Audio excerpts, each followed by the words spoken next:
Marcus Chen had always been a sucker for strays. His small apartment above the auto repair shop was already home to 3 rescue cats when he heard the soft mewing coming from the alley behind the building. The sound was barely audible over the rumble of evening traffic, but something about it tugged at his heart. He grabbed a flashlight and stepped into the narrow space between buildings. The autumn air was crisp, carrying the scent of motor oil and distant rain. Among the scattered garbage cans and discarded cardboard boxes, he found them. 4 small cats huddled together against the brick wall. 3 were clearly ordinary strays, a tabby with matted fur, a black cat missing half an ear, and a skinny orange tom with suspicious eyes. But the 4th cat made him pause. She was smaller than the others, with fur so dark it seemed to absorb the flashlight beam. Her eyes caught the light and reflected it back in an unusual shade of deep violet that made Marcus blink twice.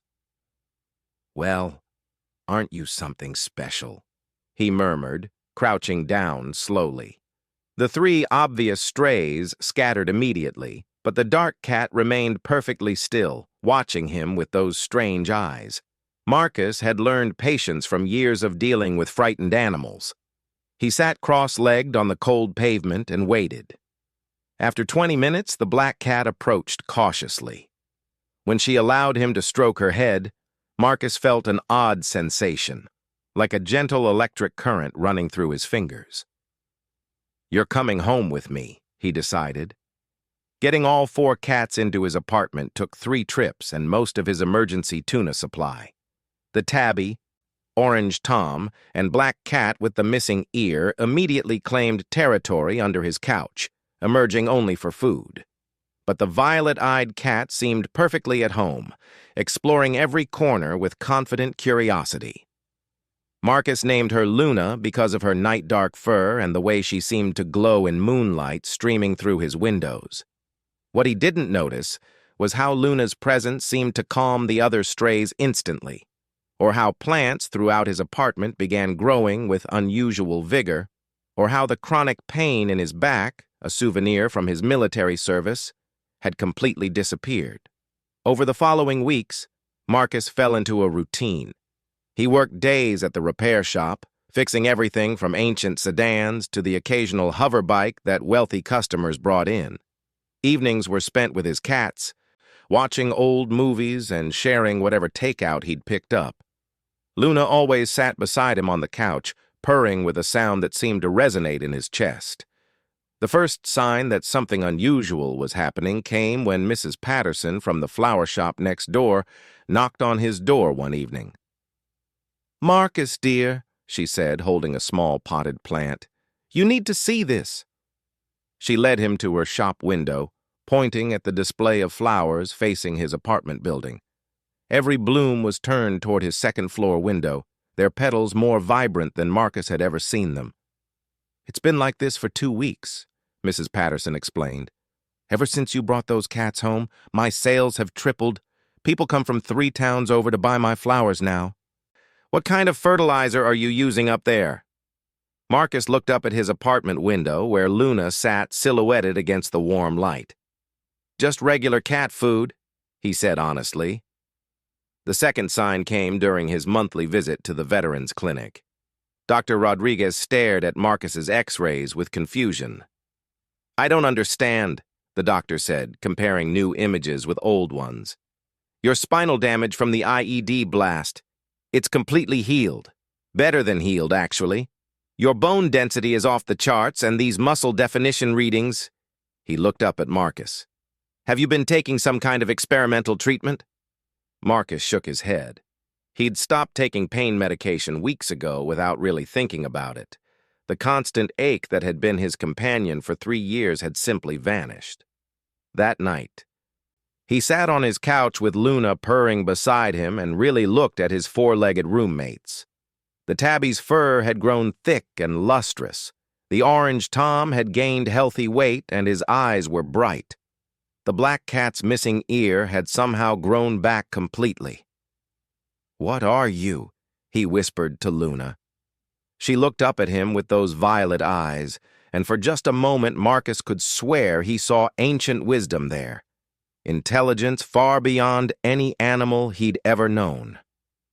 The third sign was impossible to ignore. Marcus woke one morning to find his entire apartment building surrounded by news vans. Reporter Sarah Kim from Channel 7 was interviewing Mrs. Patterson on the sidewalk. "Miracle healing properties," Mrs. Patterson was saying excitedly. "My arthritis is completely gone after working near the building, and my flowers have never been healthier. Whatever's happening here, it's changed everything." Marcus grabbed Luna and peered through his blinds. More neighbors were gathering. Mr. Yamamoto from the grocery store, the Johnson family from the third floor, even cranky old Mr. Petrov who never spoke to anyone. "The building's been designated a site of scientific interest," reporter Kim continued. "Local hospitals are reporting that several patients have experienced spontaneous healing after spending time in this vicinity. City officials are calling for investigation into possible environmental factors." Marcus's phone rang. It was his boss at the repair shop. "Marcus, you need to get down here," Tony's voice was excited. "That old Honda you've been working on, the one with the blown engine, it started up this morning perfect as new. All the tools in your section are working better than when they were brand new." "What did you do?" Marcus looked down at Luna, who had curled up in his lap and was purring softly. Her fur seemed to shimmer with an inner light. "I honestly don't know," he said, but he was beginning to suspect. That evening, as news helicopters circled overhead and scientific teams set up equipment in the street below, Marcus sat alone with his cats. The three obvious strays had transformed completely.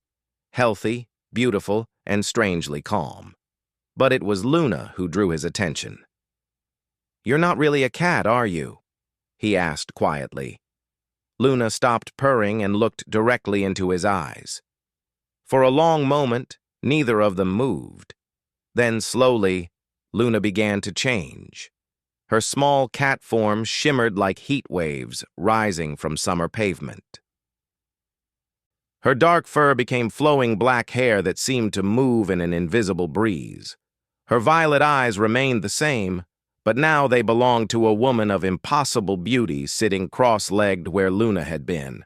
She wore clothes that looked like liquid starlight, and when she moved, Marcus caught glimpses of scales along her arms that reflected light like precious gems. Most remarkably, she still had cat ears atop her head and a long, elegant tail that twitched with feline grace. "My name is Lyrelay," she said, her voice carrying musical notes that made Marcus's soul resonate.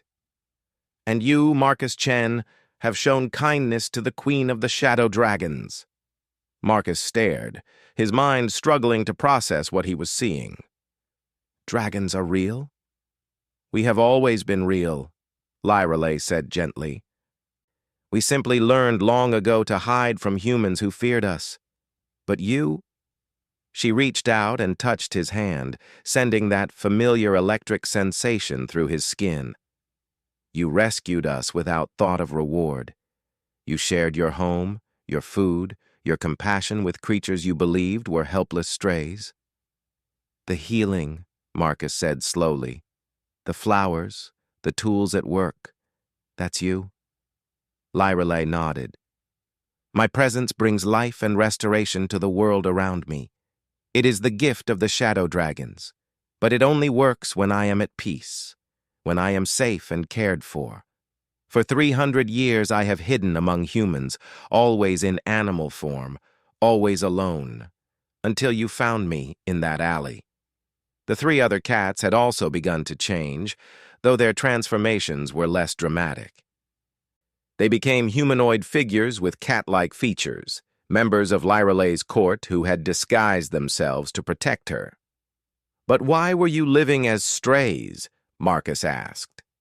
Lyrelay's expression darkened. "Because we are being hunted.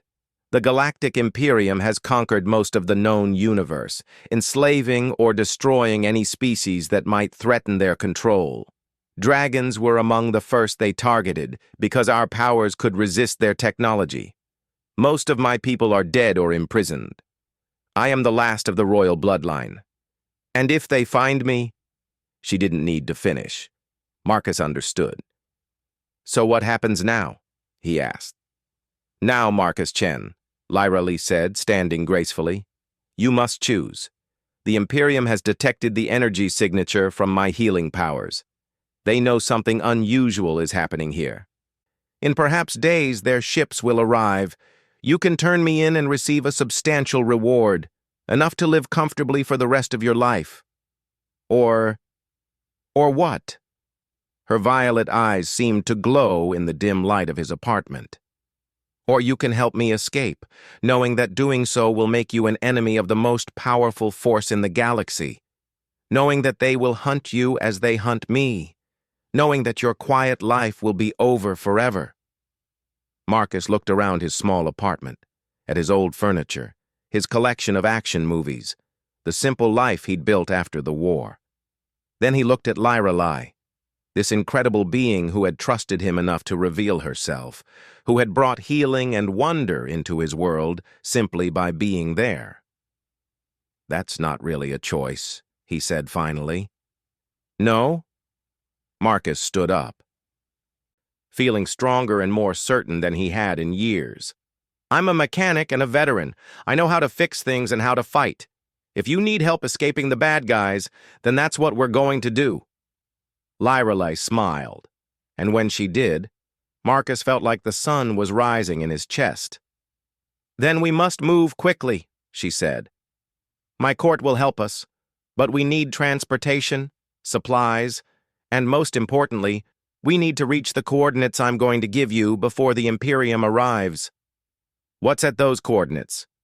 "The last free dragon settlement in this sector of space," Lyra Lee explained. "Hidden on a moon that doesn't exist on any Imperial charts. But getting there means crossing half the galaxy while being hunted by the most advanced military in known space." Marcus grinned, feeling alive in a way he hadn't since his military days. "Well, when you put it like that, it sounds like fun." Outside his window, the first of the Imperium scout ships began their descent through Earth's atmosphere, their dark hulls invisible against the night sky. Time was running out, but for the first time in his life, Marcus Chen felt like he was exactly where he was supposed to be. The Dragon Queen needed a hero, and somehow, impossibly, he was going to be one.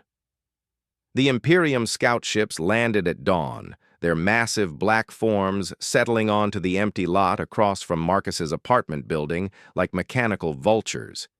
He watched from behind his blinds as armored figures emerged, tall, thin beings in environmental suits that reflected light like oil on water. "Zilithians," Lyra Lee said quietly, now back in her human form but still retaining the cat ears and tail that marked her true nature. "The Imperium's primary enforcement species. They have no concept of mercy or negotiation." Marcus had spent the night packing. His military training had kicked in automatically, essential supplies only, multiple escape routes planned, backup plans for the backup plans. His small apartment now looked like a tactical staging area. "How long do we have?" he asked. "They'll scan the building first, trying to isolate the source of the energy readings," replied Kess, one of Lyra Lee's court who appeared as a young woman with silver cat ears. "Maybe an hour before they start going door to door." Marcus checked his watch. The auto repair shop wouldn't open for another 3 hours, but he had keys. More importantly, he had access to the garage where Tony kept his prized possession, a restored 1967 Mustang that had been modified with some very non-standard equipment. Tony had served 2 tours in Afghanistan before Marcus met him, and he'd never quite shaken certain paranoid habits. The Mustang looked classic on the outside, but under the hood was a fusion engine Tony had acquired from a military contractor, and the trunk held enough supplies to survive a small war. "We need to move," Marcus said. "But first, we need to deal with your energy signature. Can you suppress it somehow?" Lyra Lee shook her head. Not while maintaining this form. In my cat shape, the signature is minimal. But as myself, she gestured, and the plants in Marcus's apartment literally glowed with health. I cannot hide what I am. Then we don't hide it, Marcus said, a plan forming. We use it. 20 minutes later, Marcus led Lorelei and her 3 court members down the fire escape, while every news van and scientific instrument in the area focused on the apartment building's main entrance. He'd left behind a small device Tony had taught him to build, a signal amplifier that would broadcast Lorelei's energy signature from his apartment for the next 6 hours. The Mustang purred to life with barely a whisper. Tony's modifications included sound dampening and electromagnetic shielding. They were 3 blocks away before the Zilithian scanners detected the decoy and began their assault on Marcus's now empty apartment. Where are we going? Lorelei asked from the passenger seat.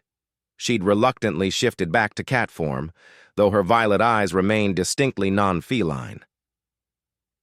To see a man about a spaceship, Marcus said, taking the highway toward the industrial district. Jackson Muller ran Muller Salvage from a sprawling compound of warehouses and scrap yards on the edge of town. Officially, he dealt in automotive parts and industrial machinery. Unofficially, Jax had connections that reached well beyond Earth's atmosphere. Marcus had met him during his military service when Jax was running supply procurement for special operations. The man had a talent for obtaining things that didn't officially exist and asking no questions about why you needed them. The compound looked deserted, but Marcus knew better. He parked the Mustang near the main building and walked to what appeared to be a rusted door in the side wall. Next to the door was a faded sign that read, "No trespassing," but Marcus knocked anyway. 3 short, 2 long, 3 short. The door opened immediately, revealing a massive man with arms like tree trunks and a beard that would make Vikings jealous. Jackson Muller looked exactly like what he was, a former Special Forces operator who'd decided civilian life was too boring. Marcus Chen, Jax rumbled, his voice carrying a slight German accent. Should have known you'd show up when strange ships started landing. Come in, and bring your friends. Marcus blinked. How did you know about your passengers? Same way I know those weren't weather balloons that landed this morning. Jax led them through the warehouse, past towering stacks of machinery that looked suspiciously advanced for Earth technology. I've been monitoring Imperium communications for months. Your little light show last night lit up every scanner from here to Alpha Centauri. They entered a hidden elevator that descended much farther than should have been possible. When the doors opened, Marcus found himself in an underground hangar that belonged in a science fiction movie. 3 spacecraft sat in cradles under the fluorescent lights, sleek vessels that definitely hadn't been built on Earth. Technicians in coveralls moved between them, some human, others clearly not.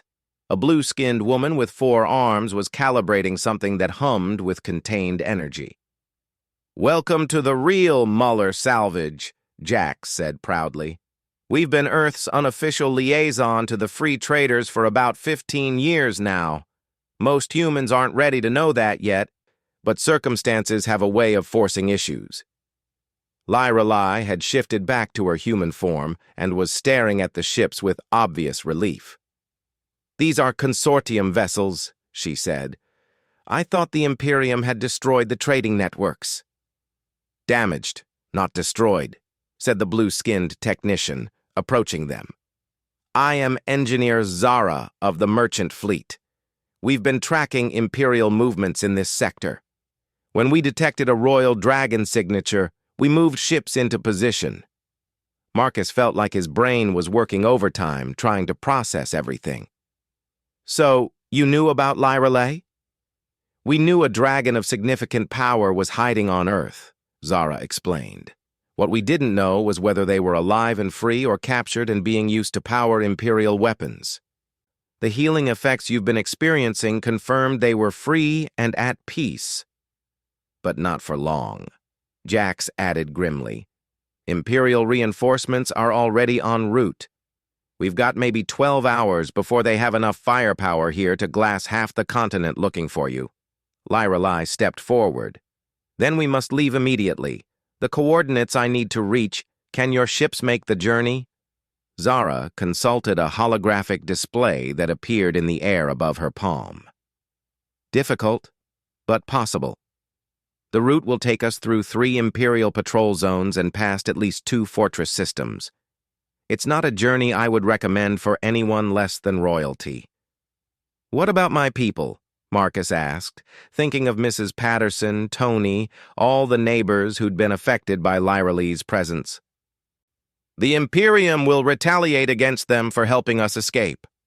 Already handled, Jack said.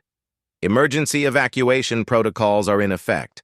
By the time the Imperials realize you're gone, everyone in a 6-block radius will be safely relocated.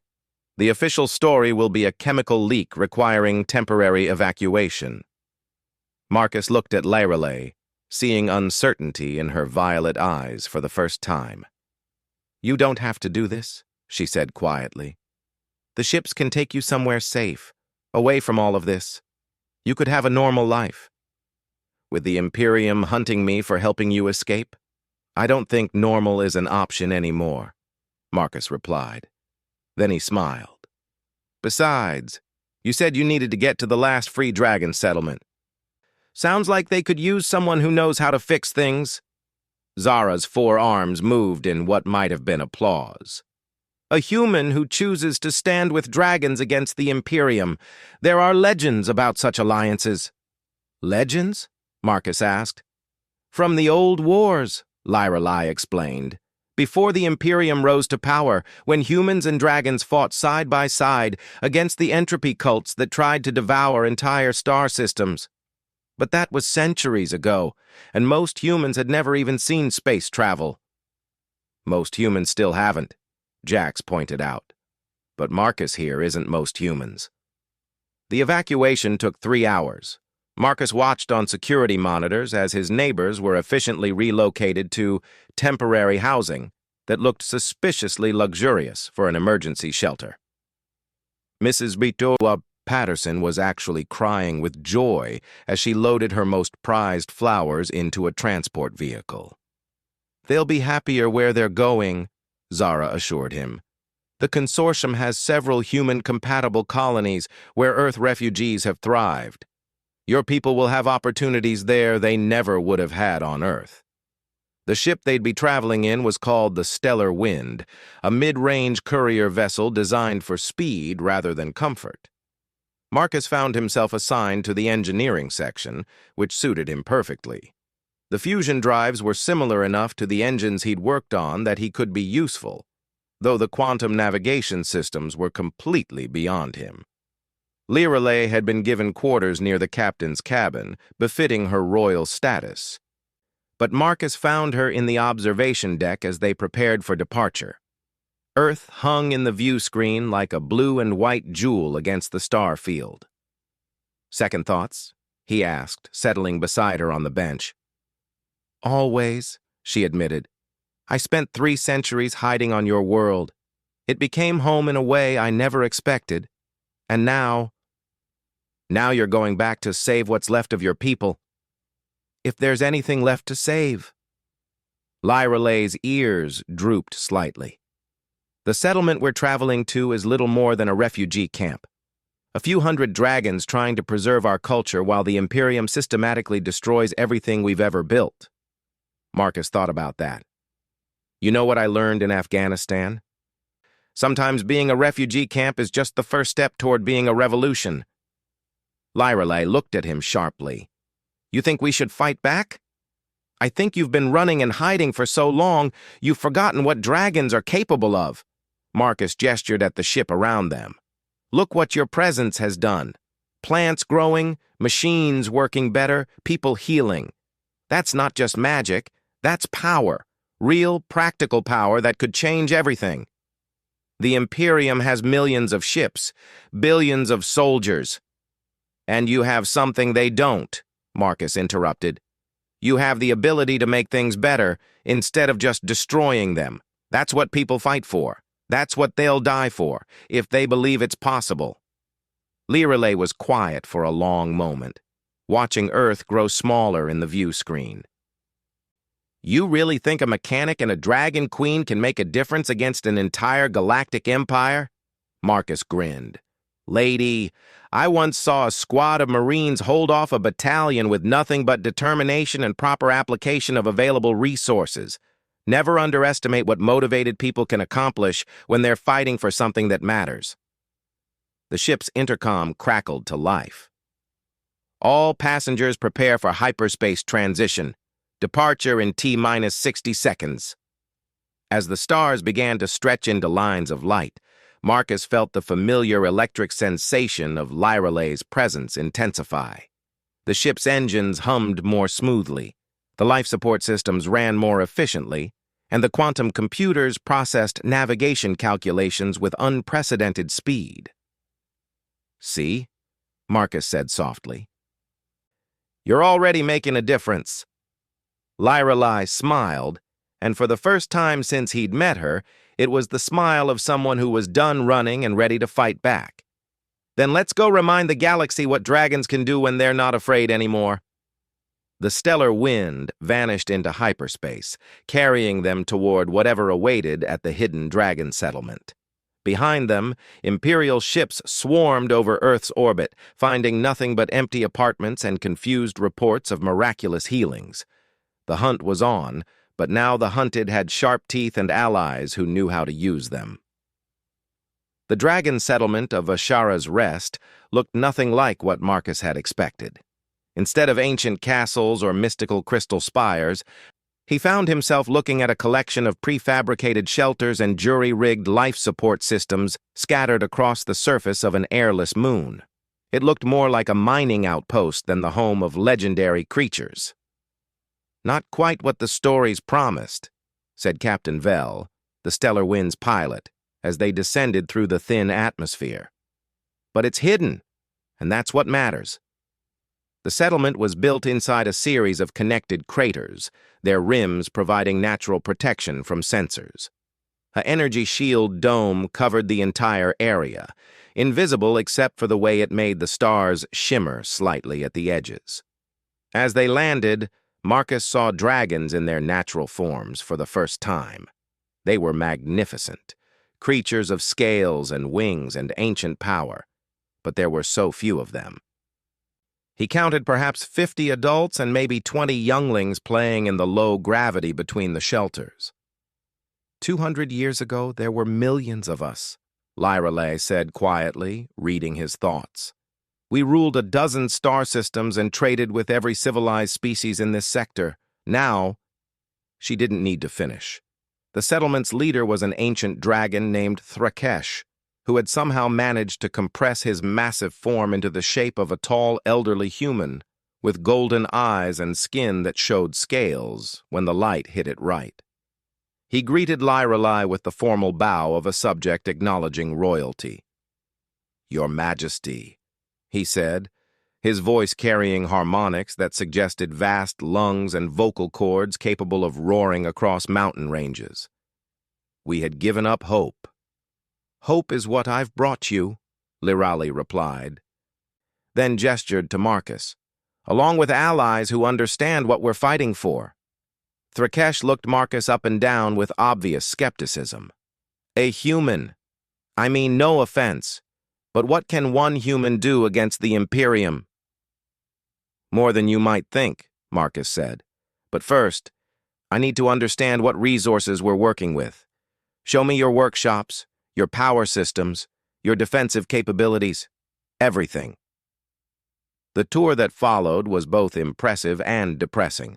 The dragons had salvaged incredible technology from their destroyed worlds, power cores that could run a city, manufacturing systems that could build almost anything given raw materials, even a few weapons that made Marcus whistle appreciatively. But it was all jury-rigged, patched together, barely functional. These were scholars and artists and healers trying to maintain military equipment they'd never been trained to use. The problem, explained Kesara, a dragon engineer who appeared as a young woman with brilliant copper hair and scales along her arms, is that our technology was always integrated with our natural abilities. We didn't build separate machines. We built extensions of ourselves. Without the proper connection, she gestured at a massive device that hummed with barely contained power. This is a planetary defense cannon from our homeworld.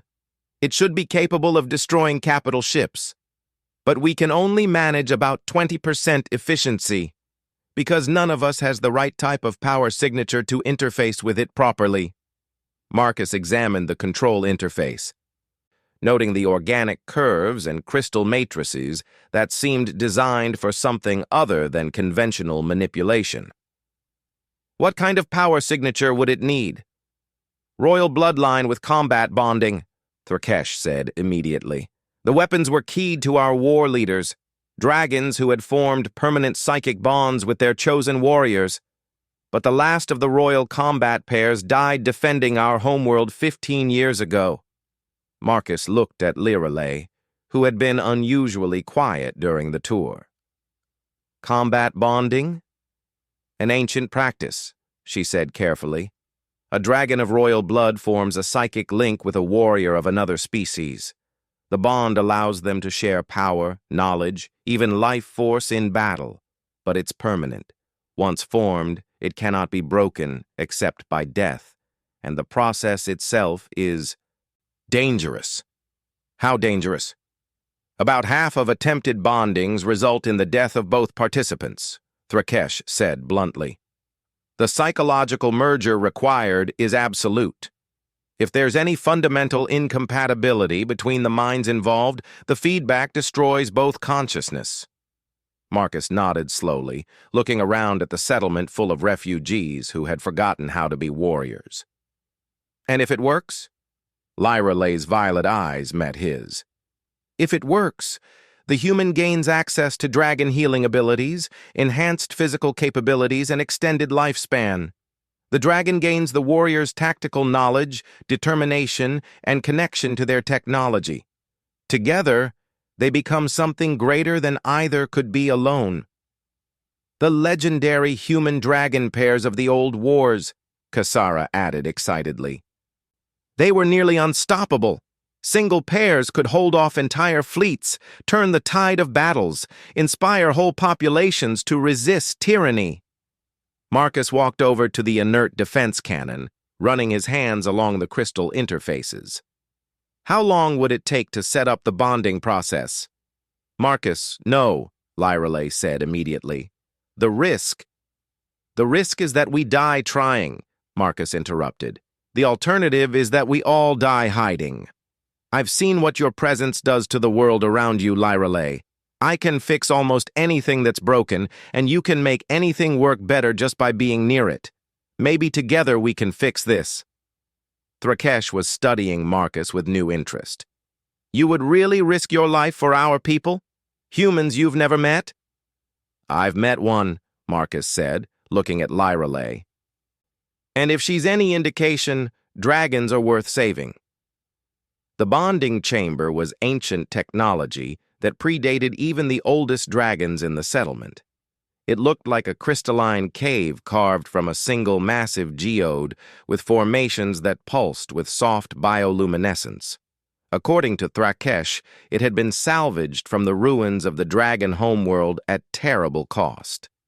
The chamber will facilitate the mental connection, he explained as Marcus and Lirelei prepared for the ritual. But the bond itself must come from within.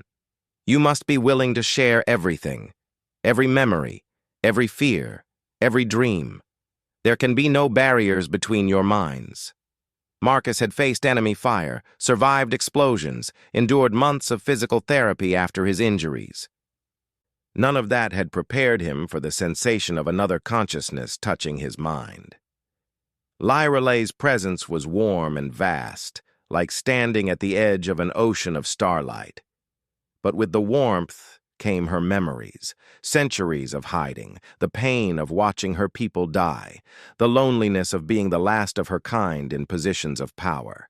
In return, she experienced his life, Childhood in foster homes, the sense of purpose he'd found in the military, the satisfaction of fixing broken things, the quiet desperation of civilian life that had made him volunteer for dangerous missions just to feel useful again. The moment when their minds truly merged was indescribable. Marcus felt scales ripple along his arms, felt wings he didn't have spread wide. Lyrelai experienced the solid weight of human muscle, the particular way human eyes processed color and depth. And then came the power. Energy flowed between them like liquid light. Marcus felt his body strengthening, healing, changing. Lyrelai gasped as tactical knowledge and mechanical intuition filled her mind. Every engine he'd ever repaired, every weapon he'd ever maintained, every strategic lesson he'd learned in 2 combat tours. When it was over, they stood together in the crystal chamber, fundamentally changed. Marcus now had scales along his arms and back, eyes that shifted between human brown and dragon violet, and fingernails that had become retractable claws. Lyrelai retained her mostly human appearance, but now moved with a warrior's balance and confidence. "How do you feel?" Thrakash asked cautiously. Marcus flexed his hands, watching energy play between his fingers. "Like I could repair a starship with my bare hands." Lyrelai grinned, and when she did, Marcus felt her joy echo in his own mind. "Like I could tear apart an Imperial fleet with my teeth." The testing of their new capabilities was spectacular. The planetary defense cannon that had been operating at 20% efficiency suddenly hummed to life at full power, its crystal matrices resonating with the combined will of the bonded pair. Marcus understood its mechanical principles instinctively, while Lyrelai could channel power through its organic components as naturally as breathing. More importantly, their connections seemed to amplify both their abilities. Plants throughout the settlement began growing with unprecedented vigor. Ancient machines that had been salvaged but never successfully repaired suddenly came online. The dragons themselves seemed to stand straighter, move with more purpose. "It's like you're reminding us who we used to be," Kasara said in wonder, watching Marcus repair a manufacturing unit with casual efficiency, while Lyrelai's presence made its crystalline components glow with renewed vitality. The real test came 3 days later when Imperial patrol ships detected the settlement's energy signature. 12 vessels approaching," announced the settlement's sensor operator. "Imperial destroyers, supported by a carrier group. They'll be in firing range in 30 minutes. The old Lyrelai would have called for evacuation. The old Marcus would have looked for clever ways to avoid a fight. But the bonded pair exchanged a look and simultaneously grinned. "Time to see what we can really do," Marcus said. The planetary defense cannon was just the beginning. Over 3 days, they had awakened dozens of ancient dragon weapons and defensive systems, all now operating at full efficiency. But more than that, they had awakened something in the dragons themselves. When the Imperial fleet dropped out of hyperspace, they found themselves facing not a refugee camp, but a fortress. Energy shields that could deflect capital ship weapons, defense platforms that fired bolts of crystallized starlight, and something no Imperial commander had seen in decades.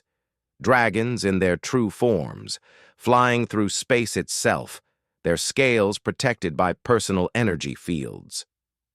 Marcus stood in the command center, his hands moving across control interfaces that responded to his thoughts as much as his touch. Through the bond, he could feel Lyrelai's consciousness directing the battle, her royal authority commanding every dragon in the settlement. "Impossible," came the transmission from the Imperial flagship.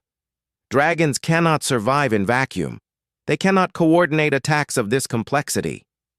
"A lot of things are impossible," Marcus replied over the open channel, "until humans and dragons decide to make them possible." The battle lasted 6 hours. When it was over, the Imperial fleet was either destroyed or fleeing, and the legend of the human-dragon pair had been reborn. Word spread quickly through both imperial and free trader networks. The hidden settlement at Ashara's Rest was no longer hiding. Instead, it had become something new, a beacon of hope.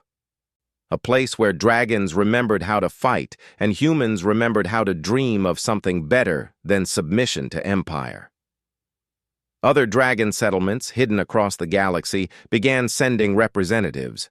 Free trader ships arrived carrying volunteers, humans who had heard the story of a mechanic who became bonded to a dragon queen and wanted to be part of whatever came next.